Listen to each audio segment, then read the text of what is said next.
Tuh, kalian bisa lihat rumahnya Pak Dokter. Ini udah karatan banget ya. Jadi tadinya itu buka praktek dokter tuh. Ya. Dokter Iwayan, cuman tulisannya udah mulai pudar gitu, teman-teman.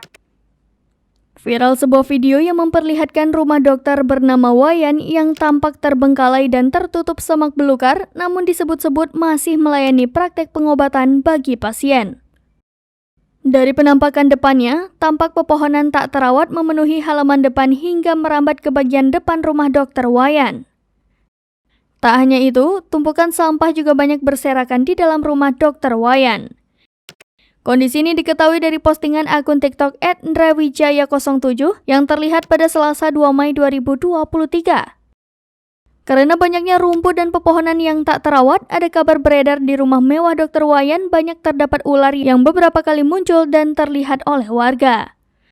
Meski kondisi rumah mewah itu tampak memprihatinkan, namun dari informasi yang didapat perekam video, diketahui bahwa Dr. Wayan masih tinggal di sana. Hal lain yang tak kalah mengherankan, yakni Dr. Wayan disebut-sebut masih membuka praktek untuk masyarakat yang ingin berobat dengannya. Bahkan disebutkan praktek Dr. Wayan juga banyak didatangi pasien dari berbagai daerah. Bukan tanpa sebab, hal itu ternyata lantaran Dr. Wayan dikenal sebagai tenaga medis yang sangat hebat di zamannya.